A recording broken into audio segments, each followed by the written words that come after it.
What's up, YouTube? Welcome to my channel, Apolo-neering. My name is Seth. This is going to be an exciting episode for you guys today. We're going to be talking to Carl Teichrib about a number of topics today. But for those of you who are new here, click subscribe and click the bell, and you guys will keep up with weekly interviews that I'm doing like today. This channel is really dedicated to learning more about different religions out there and how we can address the gospel to people and give the gospel to people who don't believe what we believe. And I think in order to do that effectively and efficiently, we really have to know what other people believe. And so that's kind of our goal here at Apolo-neering, is to get the groundbreaking research, to talk to the people who are on the ground, who have been in a different religion, and ask them questions and find out really what they believe. And so that being said, I want to introduce our guest and then give him the floor. He has a new book that just released a few months ago called The Game of Gods, and I'm super excited to talk to him about it. It's like 1 billion pages long, but it has so much good information. So let me introduce Carl, and then when he can tell us a little bit about himself, and then we'll talk about this paradigm shift that's occurring in our society right now. So Carl Teichrib is a researcher, writer, and lecturer focusing on the paradigm shift sweeping the Western world, including the challenges and opportunities faced by Christians. Over the years, he has attended a range of internationally significant political, religious, and social events in his quest to understand the historical and contemporary forces of transformation, including the Parliament of the World Religions, Burning Man, and the United Nations Millennium Forum. Carl's biases are transparent. He embraces an evangelical Christian perspective, is pro-liberty versus politically imposed equality, and is pro-individualistic versus consensus collectivism. And he's also pro-free market. So, Carl, how are you doing today, man? Hey, I'm doing great, Seth, and thanks for having me on. I'm looking forward to our conversation. Yeah, so am I. Man, like I told you before we started the interview, I've been following you for a number of years now. And so finally to get to talk to you, I remember you at one of the conferences I went to talking about the book you were writing, which is now The Game of Gods. And so I'm finally happy to see that it's released, and it seems like it's doing really well. And the reaction to it has been good from what I've seen. So I want to start today's interview by giving you the floor and letting you tell your story. You know, we all have our testimony, as it's called, on how we came to know Jesus as our personal Lord and Savior. And so I want you to tell us that story first, and then kind of get into how that motivated you to start exposing some of this stuff, including transhumanism, you know, Burning Man and all that stuff. So, and then we'll go from there. Well, you know, my testimony is not, it's not exciting. It's not flashy. It's really very tame, and I'm glad it's tame. I'm glad it's not an over-the-top story. It's really simple. I was born in a household that believed in Jesus Christ, that went to church. My parents were Christians. They took their Christianity seriously. I accepted as a child. I knew I was a sinner. That was pretty obvious. My rear end knew it from the spankings that I got. Oh yeah. You know, it was pretty self-evident. I'm a sinner. I didn't, because I knew. Yeah, you recognize your own heart. Yeah. And even as a child, you know. And so I accepted as a child. I believed as a child. I had faith as a child, and from that point on, I grew in that faith. And there was no real defining moment, no great big lightning bolt out of the blue. It was just that simple understanding, and then growing in that understanding. And of course, life trials and life difficulties and challenges and good things too come along. And all these things shape you to some extent. But I mean, that really is it, Seth. It's not, again, it's not something that you write books about. Hey, I was a Christian at a young age, born into a Christian household. I grew up in a grain farm. My dad's a hardworking guy. My mom was studious. My dad and mom both were big readers. My mom has passed away since. But, you know, I guess where things for me, there's a couple things. One I haven't really talked about much. It was in grade 2. This kind of goes back to just that early sense of where you find where you find that you make stands. Yeah. In grade 2, my mom got a phone call from my grade 2 teacher saying, "Hey, your son's a crusader."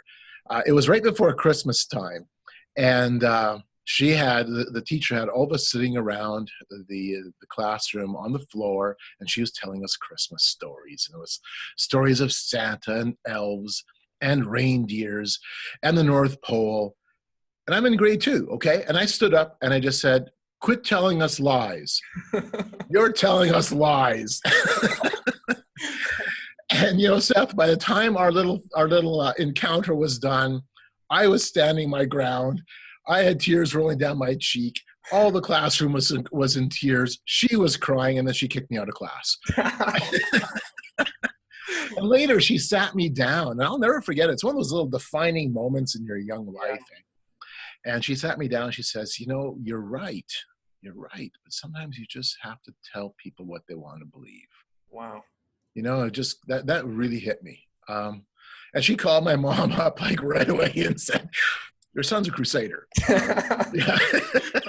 But that was like my mom's first hint that there was just something else going on here. So, but really where the rubber hit the road was back in the early 1990s. I was working for a senior citizen program, great people, wonderful people. And it was a community-run program with a board of directors that were made up mostly of people involved in Freemasonry or one of the other affiliated lodges in our community. Oh, wow. Nice people. You know, they're my neighbors. They were the people I interacted with on a daily basis. Yeah. But there was a lot of pressure for me to join the lodge, a lot. I never did join. Frankly, I wasn't even interested, Seth. I mean, wow. I was told over and over again that this would be good for my career. It'd be good for my development. And I'd ask, "What are you about?" "We're about making good men better." Well, whatever. That assumes I'm good to begin with. And I already know better. Yeah. Right.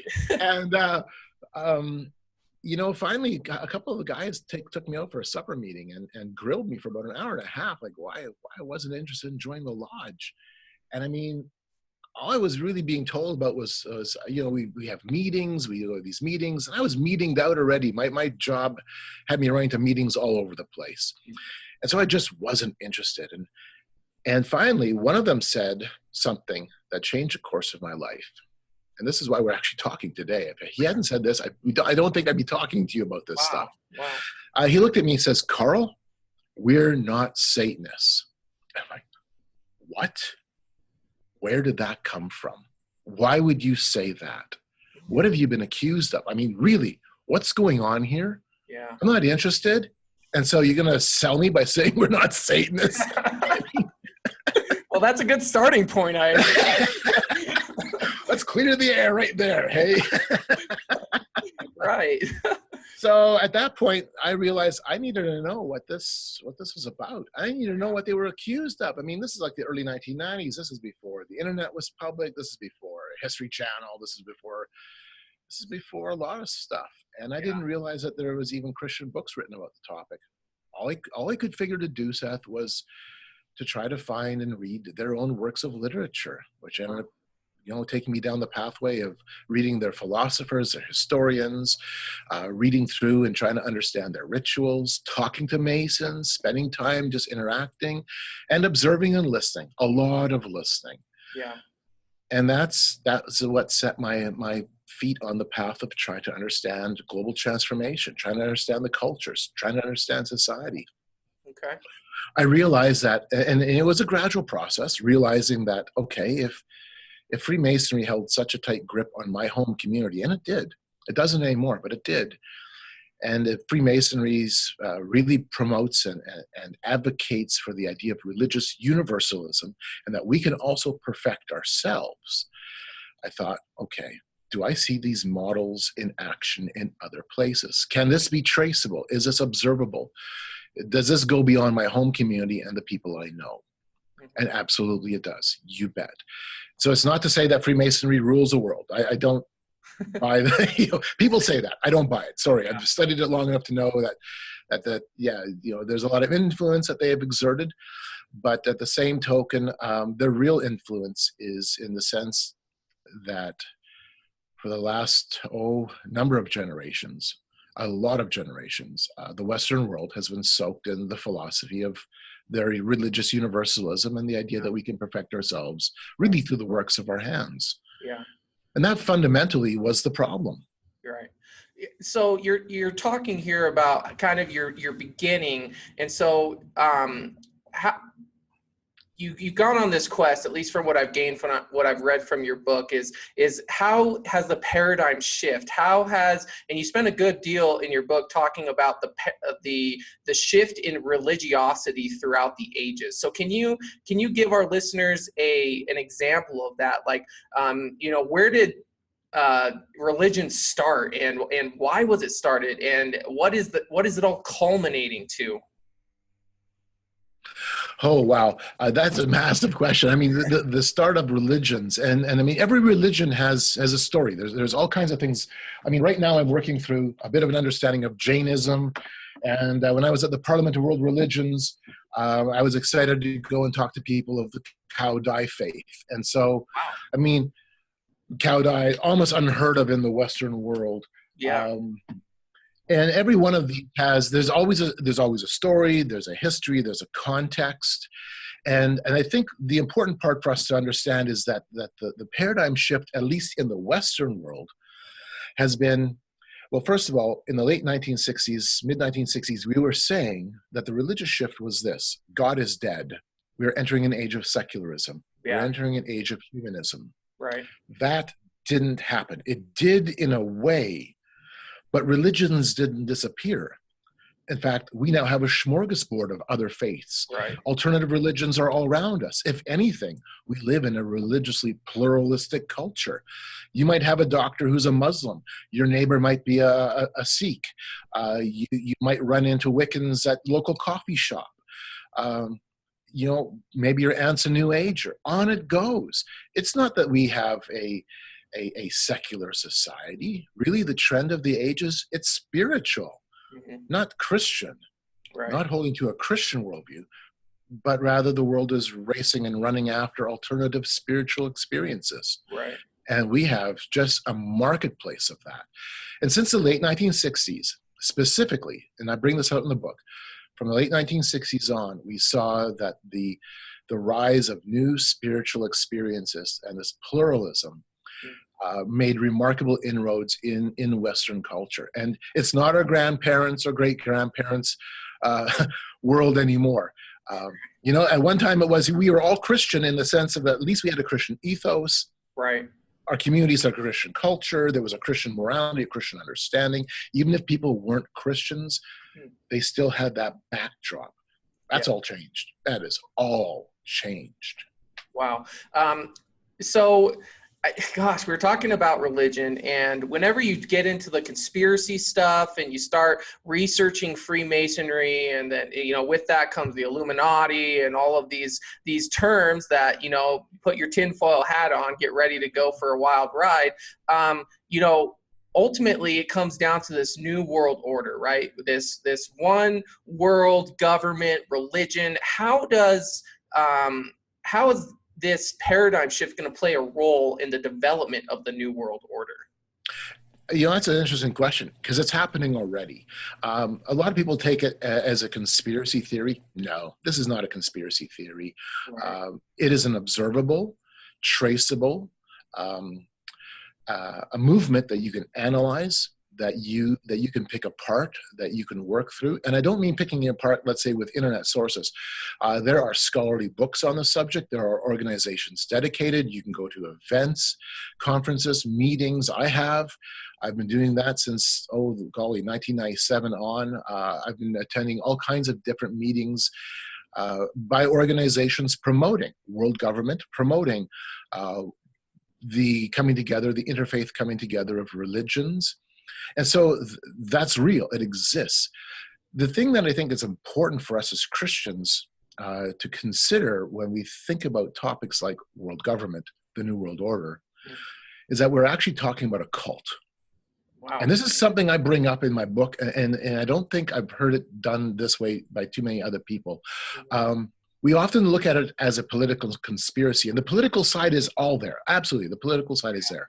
Hey, I've been there. I've attended, I don't even know, a lot of different world federalist, world government, global governance events. And it's a cult in this, Seth. It promotes the idea that we can save ourselves.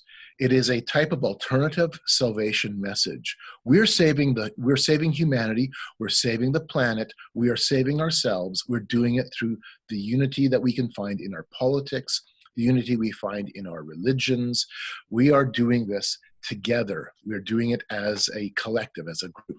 I'm gonna see if I can quickly find a quote from Gene Stapleton. Oh, here we go. It's funny you're bringing this up. I was just watching your interview with Gary on Prophecy Watchers, and I think he used the same quote. I know, because it's such a telling quote. Yeah, it's wild. Now, I have to couch this, Seth. First of all, world federalism and the World Federalist Movement. Gene Stapleton was a promoter of world federalism. World federalism is a movement that goes back before World War I. Wow. And yeah, this is not conspiracy. These are intellectual, philosophical, cultural, social movements.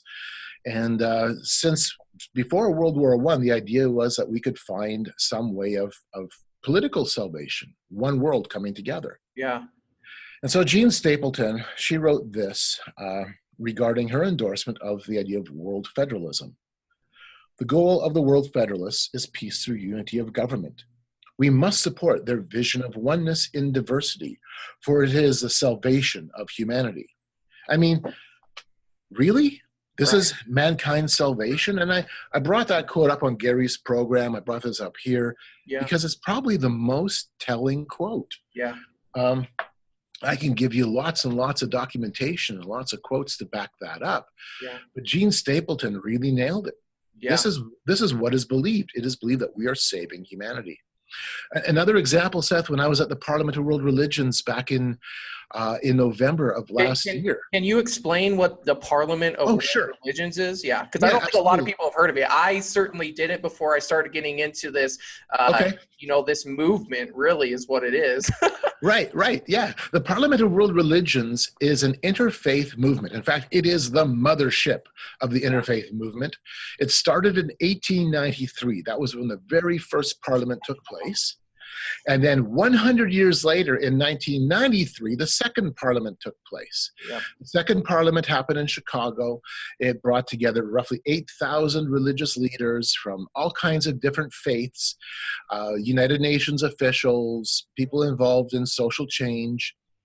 And then from 1993 on, roughly every 5 years or so, and now it's every 3 years, the parliament convenes. And I've been to 2 parliaments. I was at the Salt Lake City Parliament, where 10,000 religious leaders came together from, I think, 50 or 80 different religions. And then the 2018 Parliament happened in Toronto. And 2018 Parliament, roughly 8,000 people attended, UN officials, government officials, spiritual leaders, from every section and every cross-section of religions. So you had Baha'is, you had Hindus, you had Sikhs, you had Christians of all kinds of flavors. You had Wiccans. I ended up sitting down and talking to a Wiccan priest for probably 45 minutes over lunch. Had a fantastic conversation. I saw his name tag. It said Reverend. I said, Reverend of what? And wow. And so he explained it to me, and he looked at me and he says, well, what faith tradition are you part of? And I said, I'm Christian. And I said, let me tell you what brand, because we have all kinds of Christians there. Yeah. And understand, Seth, I'm not going because I agree with the Parliament movement. Right. I'm going to do research. Yeah. I'm going to try to find out, okay, what are they talking about? Yeah.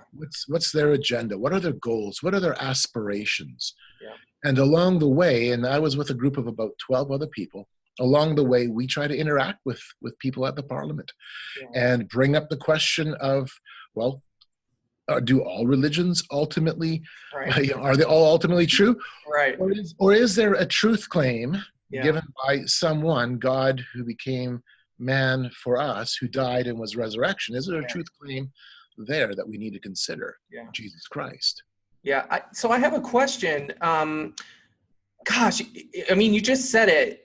Can all religions be true? I don't see how there can be this parliament of world religions when, you know, all religions claim some sort of truth that another religion says is false. So how do they expect everyone to live in this global unity? Like, I don't get it. Can you go into that a little bit? Yeah, absolutely. It came out in a significant way in 2015 at that parliament. And by the way, not all religions get along. This idea that they all share the same truths, I'm sorry. No, they don't share the same truths. In fact, when we say that, we're fairly ignorant of religion. But what they're actually doing is it's more about the experience that their religion brings. It's more about the experience that they have within their faiths. And then they can say, hey, look, we all share the same experience. So in 2015, I'll give you one example. I went to a workshop which worked to unpack the question, are we really all one? Because at the parliament, it was all about, hey, we're all one. This is all oneness. There are no real distinctions at all. And the parliament, that particular workshop at the parliament began when the moderator asked everybody in the room to quiet themselves, go into a time of meditation. And it was a room of about maybe 300 people or so. And then he asked us all if we would be willing to shout out or give out one word or maybe a short statement about our religious experience, that point in our life where we had that aha moment in our religions. And so people shouted out things like joy, transcendence, love, peace. People shouted out all kinds of stuff, but it all basically said the same thing. And the moderator stopped and says, that's the point. We all have different beliefs. We all have different doctrines, but we all share this common human experience. We all share a similar inner spirituality. We all share a mystical type of experience. And so the bottom line was, you can have different faiths, you can have different doctrines, different religions, but you all share a common spiritual experience.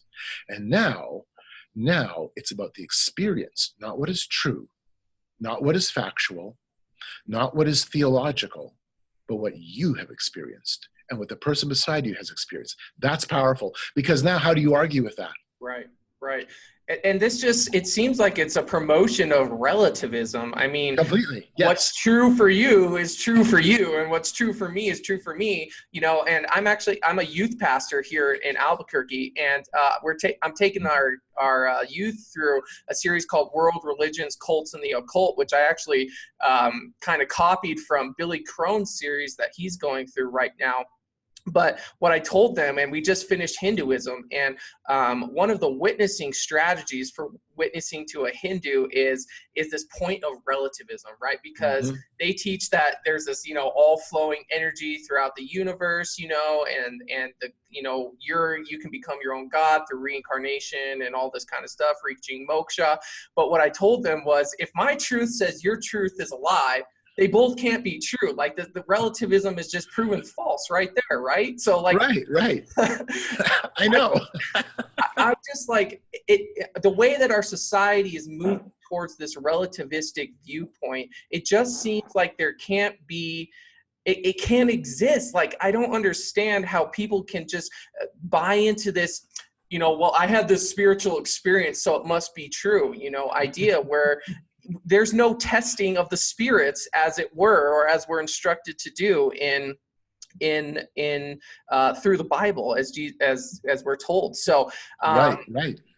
Yeah. So I want to switch gears here. How is our culture and civilization shifting toward a one world government and religion? What aspects of our society do you see giving way to that fact? Well, this is interesting, because the movement has been there for a long time. Okay, like I said, that movement is observable. But what you need is you need a culture ready to accept that. Yeah. And really, the cultural acceptance has to come down in this respect. And there's two ways that I see it coming around. One is the culture has to accept the idea that our ultimate goal is to create heaven on earth. We will do it through government. We will do it through, normally it's built around a socialist, collectivist mindset. Government really will save us. Right. Government will save the day. And we see an incredible rise, especially within Generation Z or Z for you Americans, and the millenniums and the millennial generation, an incredible rise towards socialist thinking. And I'm looking at that going, golly, well, that does fit. It fits in the idea of what we need is government is the structure that we turn to help our society grow and flourish and all the rest. And so there is a movement. There is definitely especially within younger people, a movement to accept socialism and socialist ideas. That's part of it. That I see it as part. The other aspect is you need some type of really a global catastrophe. You need something so catastrophic at a global level to bring about an acceptance of it. And this is why at this point, I consider it more of a cult than anything else, because it's promoting an alternative salvation through politics. But when you do see the history of major catastrophes, you do see that there is a shift politically towards accepting the idea of, well, maybe we need some type of international authority. Maybe we need some type of international controls. And so World War I brought about the League of Nations. And there was a genuine hope that that would be a form of world government. And I mean, Seth, a genuine anticipation that that would be the final government of the world. And then that didn't happen. It fell apart. World War II brought about the United Nations. And again, there was a real anticipation that this would be it.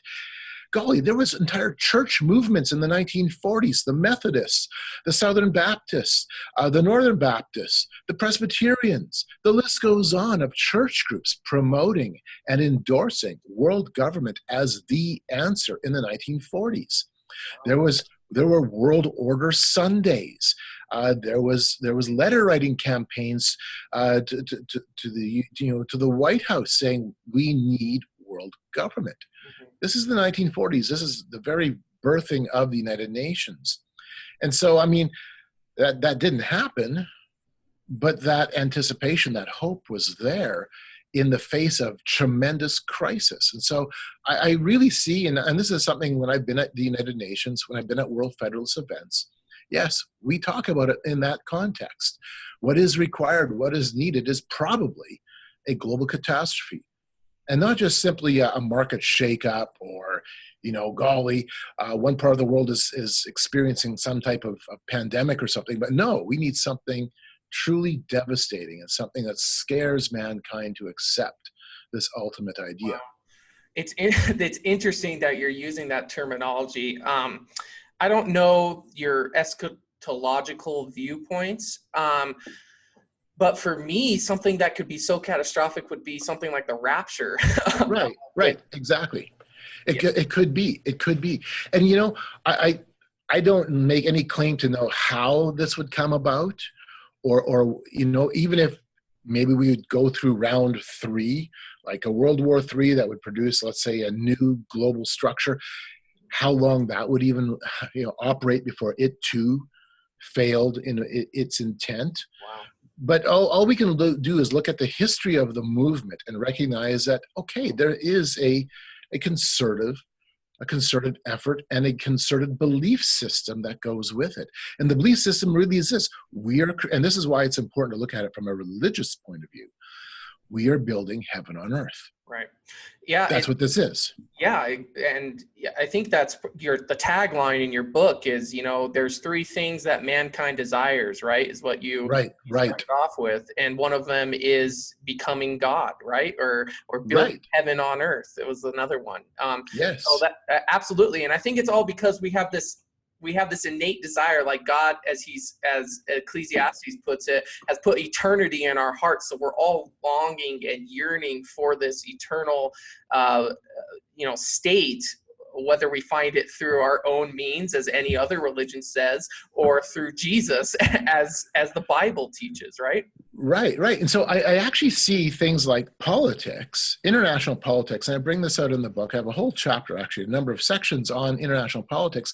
I bring this out in the hope that my readers, Christian readers, will read that and go, oh, you know, maybe we need to address this, not so much as a challenge, but as an opportunity.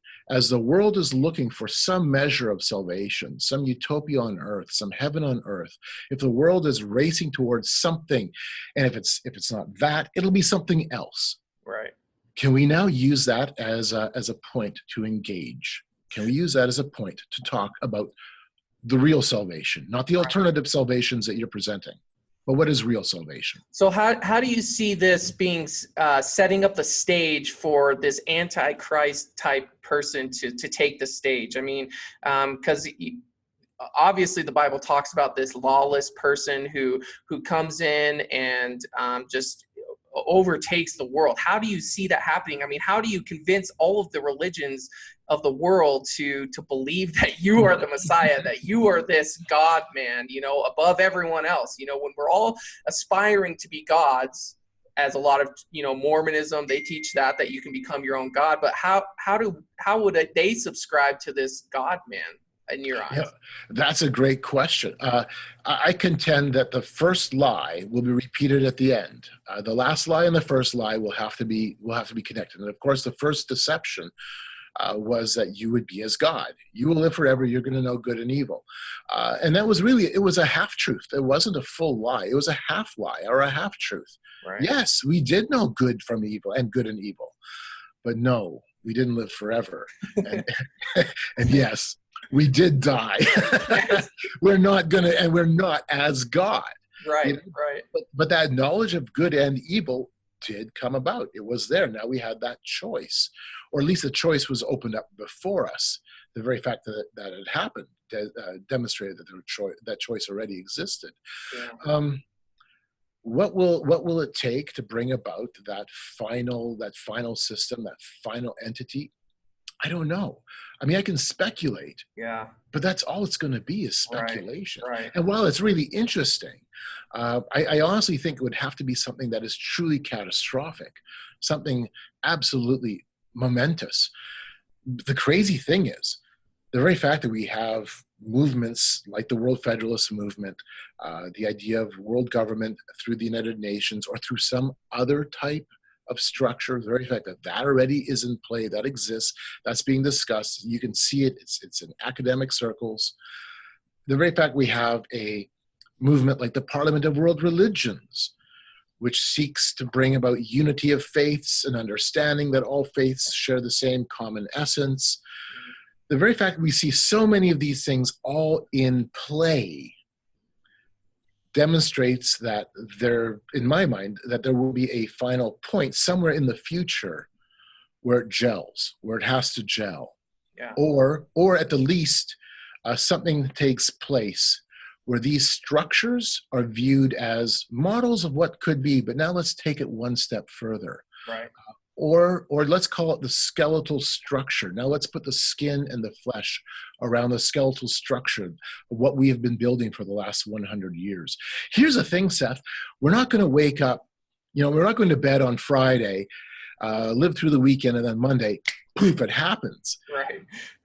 There has to be concerted interest and design, yeah, and anticipation, and that is observable. That's there. That is there in spades. Which is incredible, because if you look at the Bible and the prophecies that are contained therein, all of this planning is like laid out. You see, as you read and as you understand it more, you see that there is this plan ever since, the fall, really, for, first of all, Satan to infect this human genome and insert, the angelic DNA so that the Savior couldn't come, all the way to the Antichrist, where we now have this and this is the next topic I want to get into, this transhumanistic viewpoint, this next stage of evolution. But you see this plan laid out through the Bible, and it's incredible that, and I think it just goes to the book of Daniel where it's mentioned that, there's going to be an increase in knowledge as time goes on. And we're seeing that as events lay out, we are gaining this knowledge about prophecy, about what the future can hold. And I think it's so fascinating because we all have what's going to happen, what's going to go on in the world, but it's all laid out in this book. So I want to dive into transhumanism now, because we're talking about becoming gods, right? We're talking about this game of the gods that you've written about. And it seems like the next stage of evolution is transhumanism. So can you define transhumanism and tell us a little bit about that and how you see that playing out in various religions around the world? Well, transhumanism is, you can call it a techno-religion or almost like a religion of the nerd, so to speak. It's a religion or a religious philosophy or religious movement of sorts that, first of all, transhumanism is the idea that through science and technology, we can overcome the human limitations that we're now faced with. We can overcome death. We can overcome aging. We can upgrade ourselves. We can upgrade ourselves to be more than human. We can eventually move into a post-human world where those mortal limitations have been shed, and through science and technology, we have grabbed evolution. Now we are the ones who are in charge of evolution. We shape evolution. Evolution is in our hands. Mm-hmm. And it's interesting because as a movement, you can trace this a long ways back, but it really comes to light in the 1950s. It comes to light before that. It goes all the way back, you can say, to the late 1800s. But in the 1940s and 1950s especially, there was interest. There was an interest in what science and technology could potentially do for us. And it was viewed more in a humanist vein, in a secularist vein. Science and science alone was going to save us. That kind of was the flavoring, especially with Huxley. Huxley really held the idea that what we're going to have is a religion without revelation, and that religion without revelation would be a religion that we form, a type of spirit we form as we take science and technology, and we create what he called the transhuman era. It was he used the phrase transhuman. We would become more than human. And so there was a very strong secular sense. This was materialistic. Mm-hmm. We're creating a new materialistic reality. Right. By the 1960s, that still was there. That materialistic idea of transhumanism was really there. You can actually, this is something you can follow all the way through the literature. But by the 1990s, there was a discernible shift, and the shift now was more towards a spiritual understanding of transhumanism. And the one organization that probably deserves credit more than any other in bringing about religious or spiritual views of transhumanism is the Mormon Transhumanist Association, which is, it's only been around, oh golly, I'd have to do some digging in my mental files. But I attended my first transhumanist meeting of the Mormon Transhumanist Association back in 2010, but it had already been in existence before then. And now the Mormon Transhumanist Association, from what I understand, is the largest religious transhumanist organization out there. You don't have to be a Mormon to join. You don't even have to believe in Mormonism, but that is, it's founded through Mormon individuals, and it really has a very strong Mormon flavoring, very strong. But there's people there who are atheists. There's people who are Buddhists. There's people from all kinds of different backgrounds. But in the last 10, 15 years, or a little bit more than that, the spiritual side has really come forward. That this is not simply just a materialist movement. This isn't just a secular thing. This is at its heartbeat a religious, spiritual journey that what we can achieve through upgrading ourselves with our science and technology is that it will free us up to become more spiritual. I saw that when I was at the Global Future 2045 Congress back in 2013. Wow. The GF 2045 was a massive event, a massive transhumanist event. Ray Kurzweil, director of engineering from Google, was there. He's a rock star in the movement. Martine Rothblatt, the founder of SiriusXM Radio, who founded her own transhumanist religion called Teichrib, she was there. We had people from MIT, from Yale, from Harvard, people from every walk of life imaginable in the tech sector. Spent time interacting with a lot of really fascinating people. But over and over again at that event, and there's roughly 800 leading scientists and thought leaders at that Congress, all through the event, Seth, it was about, we are now looking for a new type of spirituality. We're looking for a new spiritual understanding of who we are. And by upgrading ourselves through science and technology and breaking free of those mortal limitations, what's next? Well, it's going to be a spiritual renaissance as we more or less discover that we ourselves are now divine. We are now gods. Right. So the movement has shifted. I mean, from the secular completely into the spiritual. Yeah, the secular is still there, but the spiritual really comes forward. But it always does. Secularism, in some respects, is just kind of that pause from one religion to another religion. Right. Gosh, and it seems like it's totally anti-God too. Just that we're as we've been talking about all today, it just seems that we are all gods. We're all equal. There's no supreme being. So my question is to transhumanists is, how do you think they would answer this? Is gosh, there's so much evidence for the supernatural realm. I mean, you go to places like India and Africa, and even here in America, you can see it. But there's so much evidence of this supernatural occurrence, this realm that we can't see with our own two eyes, right? So how do they explain that? How do they, I guess, understand that in their minds? That do they just shun it off as conspiracy and not real, or what would you? What do they think? I obviously can't speak for everybody in the transhuman movement in that regard, but I have had some interactions, and some of the thinking that comes with it is that potentially are those spiritual entities, what we would call angels, are they potentially already advanced humans who through science and technology have enabled them to become perfected beings? Oh, wow. And that lived, hundreds or thousands of years ago, that somehow had this technology. Wow. Right. That's a fascinating answer. I've run into this. I have run into it. Back in the year 2013, I don't know if you've seen the YouTube video.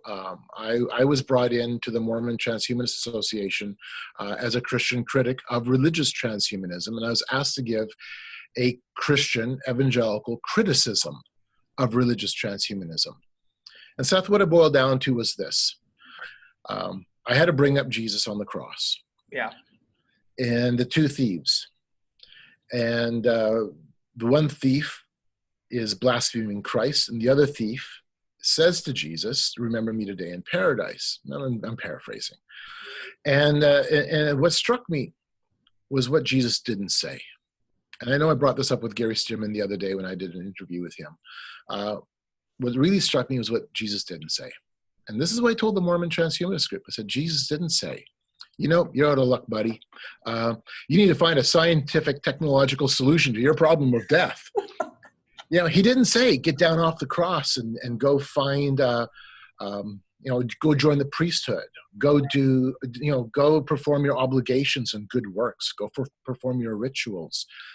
He didn't even say you have to go get baptized. He didn't say any of those things. He didn't say start a nunnery. He didn't say start a, don't go start a charity. Go form, go join a monk, a monkery. Nothing like that. Nothing. Yeah. That was the point. Right. That was the point. The thief could do nothing. Right. Except trust on the one dying beside him who would be resurrected 3 days later.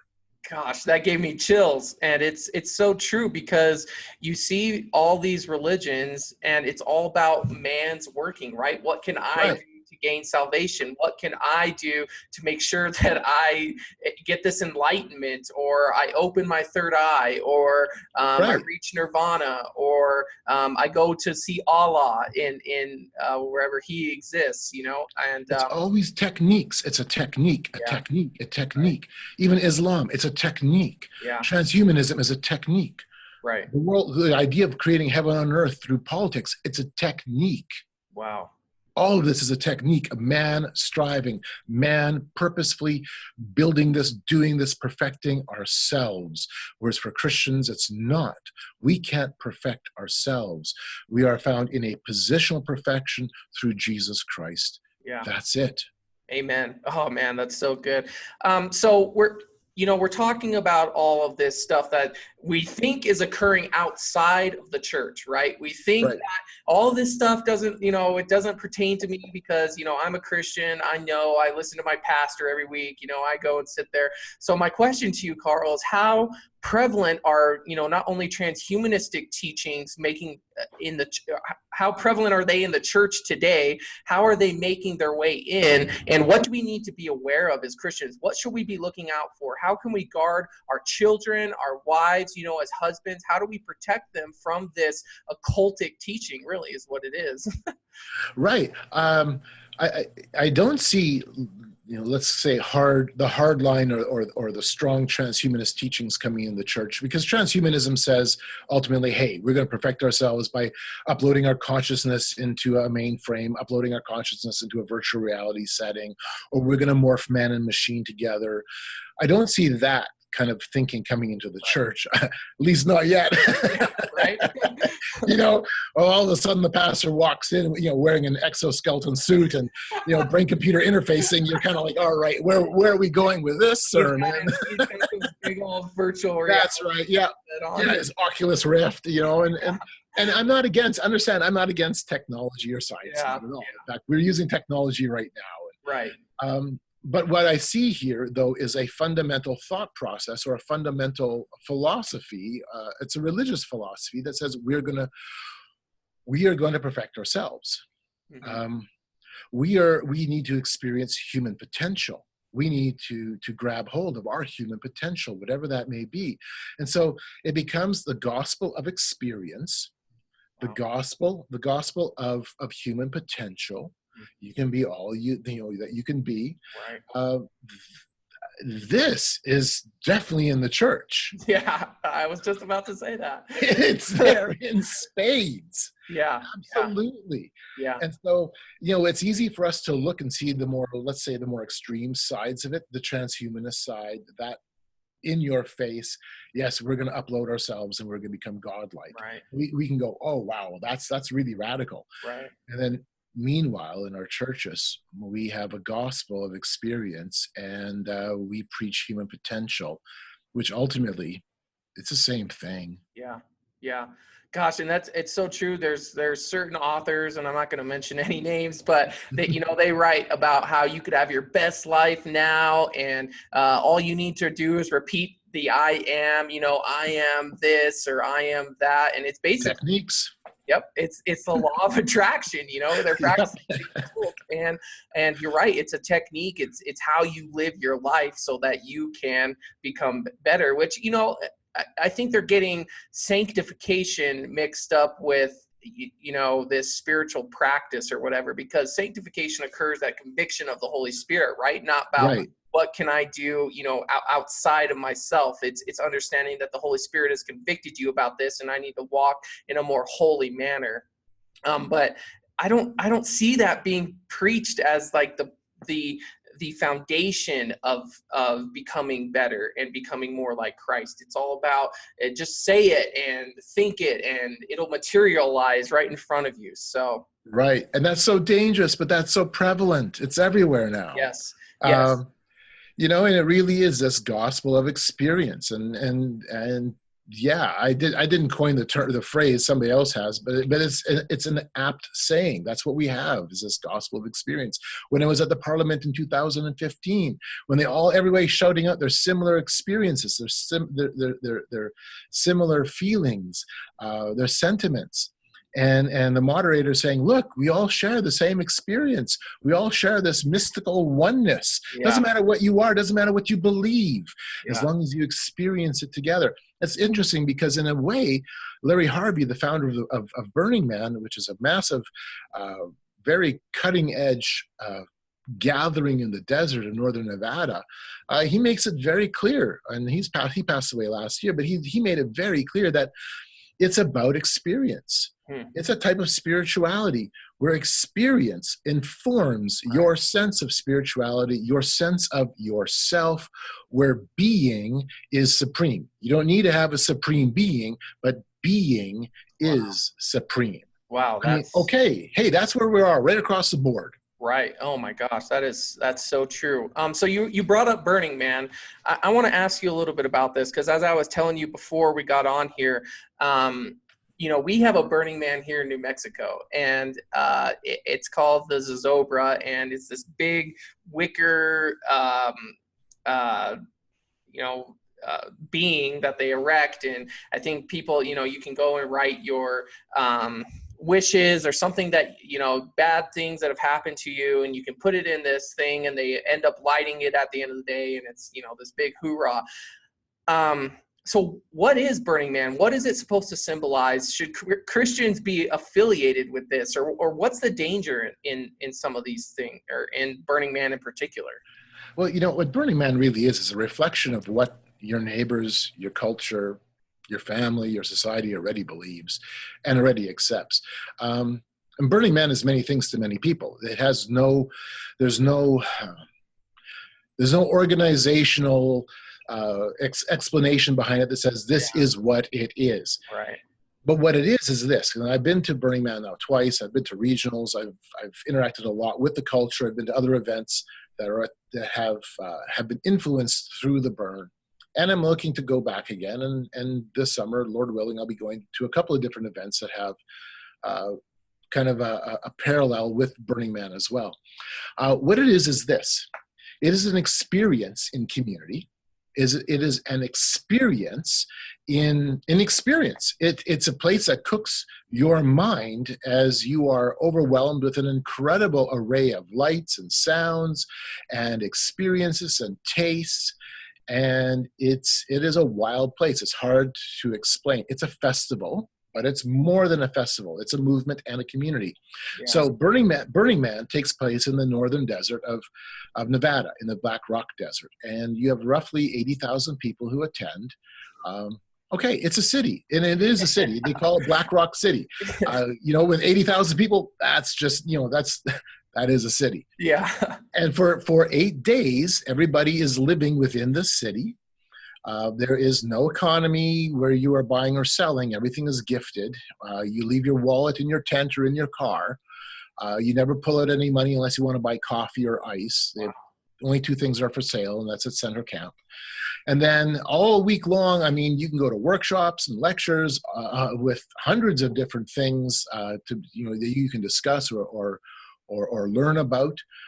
It really is the unofficial United Nations of Silicon Valley. Silicon Valley goes, this is really their event in many respects.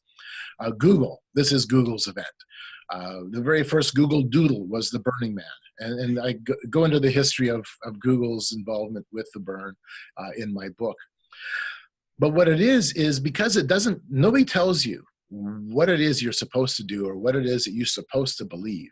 It really is about a place where you come to experience and explore your own self, your personal experience, your higher self, your human potential, your creativity. And at the end of the week, they will burn a large human effigy. And last year's human effigy was set up on a big pavilion with a dozen different robots looking on the man itself, because last year's theme was I, Robot. It had a very transhumanist theme. And so I attended workshops on artificial intelligence. I attended workshops on the interfacing between our technology and human evolution, that type of thing. And then they burn it all. They burn the man, and it's a show. Oh, it's a show, all right. I mean, it's second to none. It's amazing in that respect. Incredible lights, incredible fireworks. But they also have a and all week long people are pouring themselves out. And the temple last year, I believe, was 60 or 65 feet tall, 200 feet wide. And it was a huge spiral structure that went up into the sky, and it was built around the theme of Galaxia, the cosmic Gaia.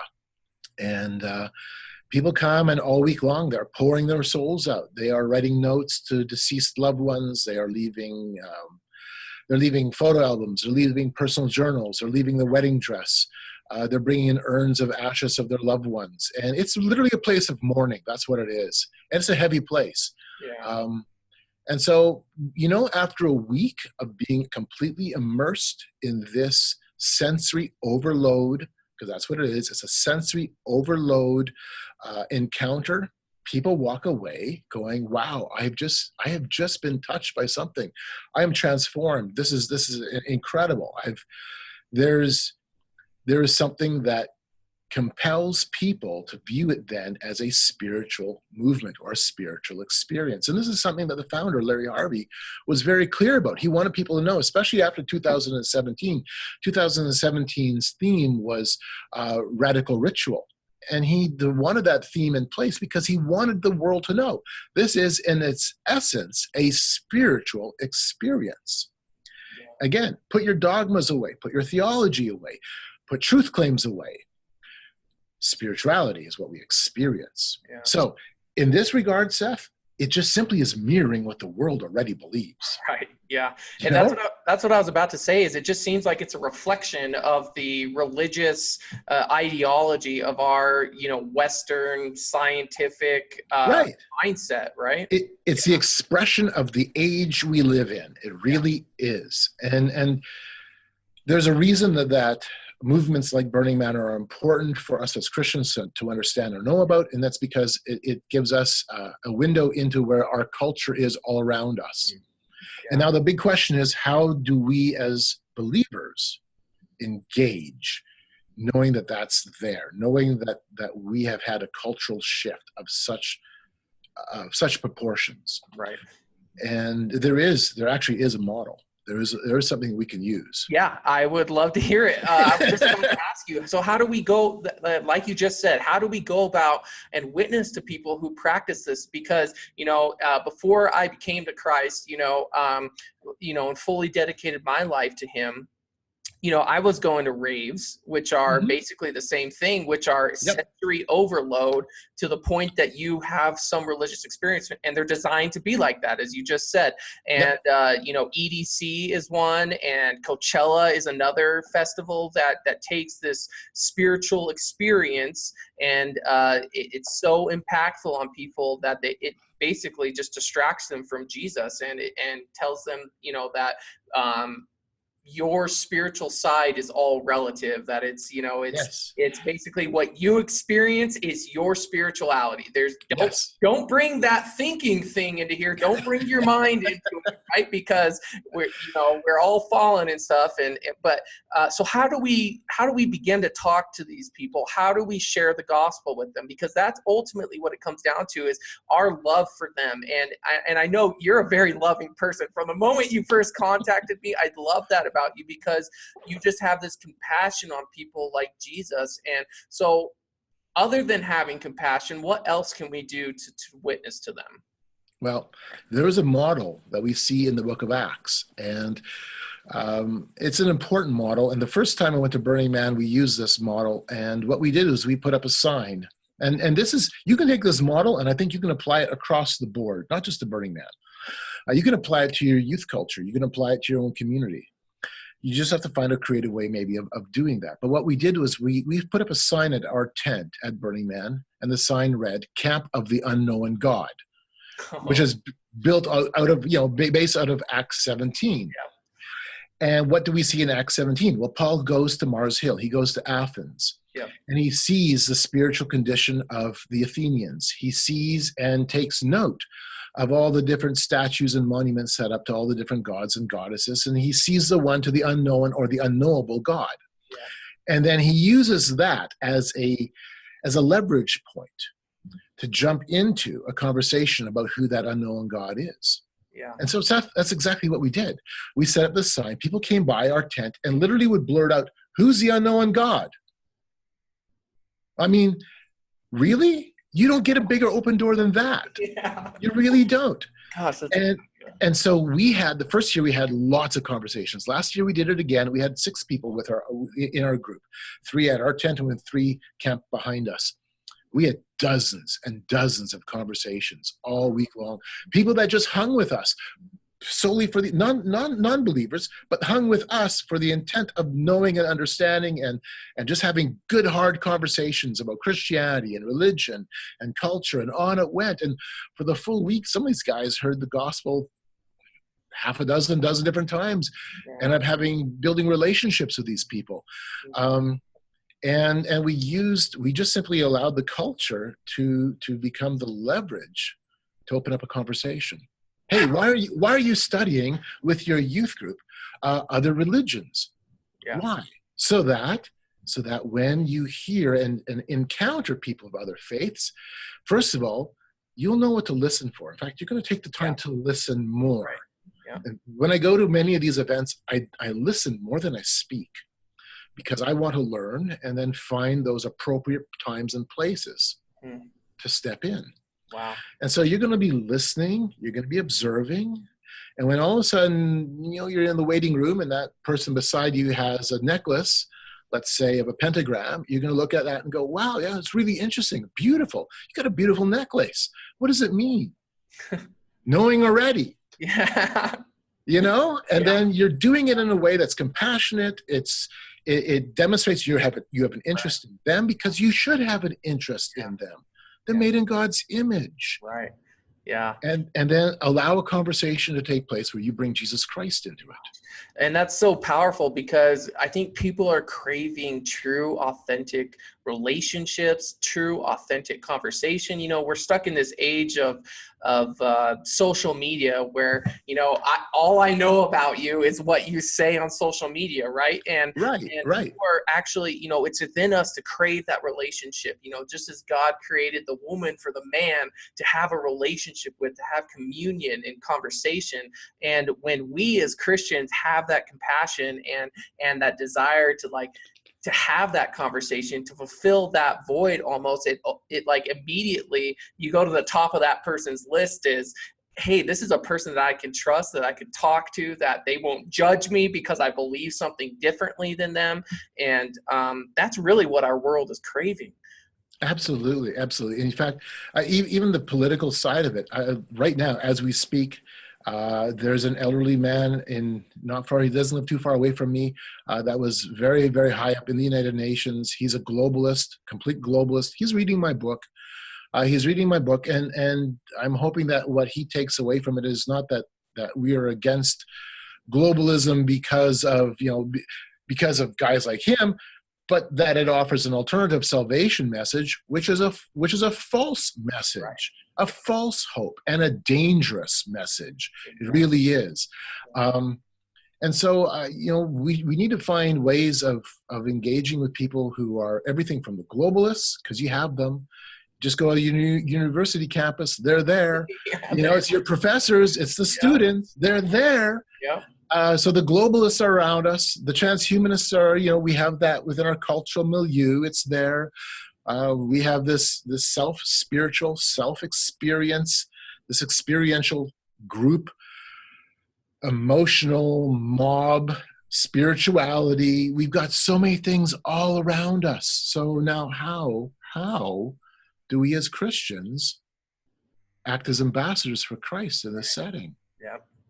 And I love that term, ambassador, because I don't think we as Christians realize the heaviness of that term, right? Because when we speak of ambassadors, and I know you bring this up in a couple of interviews that I watched with you, but you bring up just what I think you said it was that you went to and heard the Saudi Arabia ambassador talk about what it means to be an ambassador for a country. But we are ambassadors for Christ in that we are his physical representation to to this person that we're talking to, right? We represent in all of God's fullness that person. Not that we're God ourselves, but that God has given us that ability through our faith in him to be that ambassador. And it's so important for us to take that that word and realize what it means, and use that in our conversations with people who don't believe what we believe. Well, yeah, you know, and that's, I'm glad you brought that up, because for me, that was a seminal moment when the ambassador of Saudi Arabia, who's a U.S. ambassador to Saudi Arabia, was giving, I was at a presentation in Chicago, this is years ago, and he was discussing and describing to us what it meant for him to be an ambassador. And the things that I walked away from was, okay, you know, this can be directly applied to us within our Christian world. I know what Paul means when he talks about us being an athlete. We get that.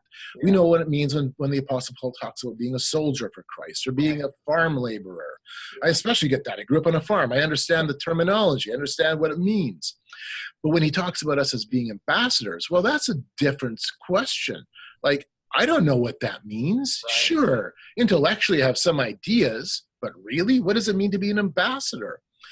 Yeah. And the ambassador, the U.S. ambassador to Saudi Arabia, when he was done speaking and describing what it all entailed, it hit me.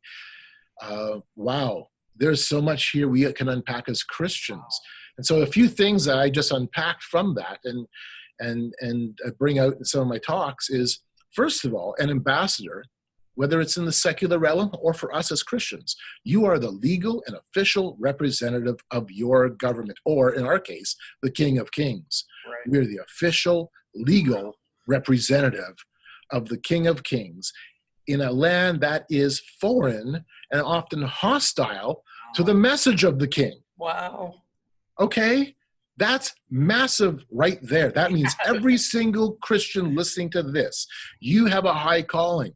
You already have a huge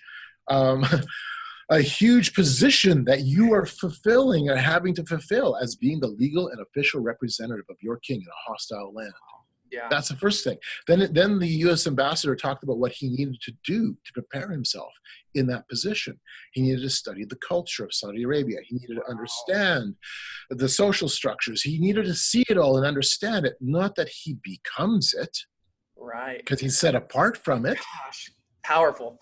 Yeah, he's set apart from it, but he needs to know it so that he can effectively communicate, and using Christianese, the king's message in that culture.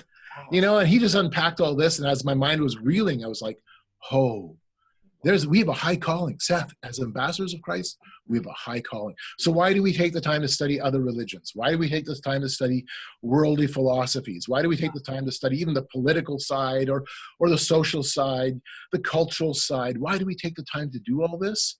Not because it's something that maybe excites us in a way that it consumes us, but rather we should study it in the understanding that we want to be better ambassadors for Christ. Gosh. Wow. For those of you listening, Carl is preaching the word today. Sorry, got on the radio. But I mean, really, honestly, isn't that what it all boils down to? I mean, it's taken me a long time. This sounds crazy, but it took me a long time to kind of figure that out. I mean, I was interested in Freemasonry because I wanted to know. I was interested in all these things because you want to know. But there's got to be something more than just simply an interest for interest's sake, right? For Christians, there is something more. Right.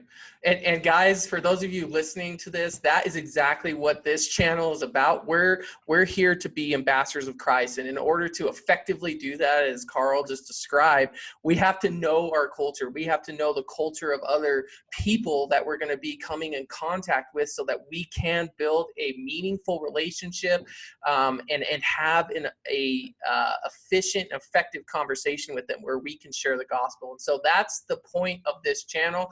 That's why I'm doing these interviews, so that we can hear, so that we can listen to people who have come out of different religions, explain to us the details of those religions so that we can communicate with people that believe that in an effective way. And so I want to close today because I know Carl's time is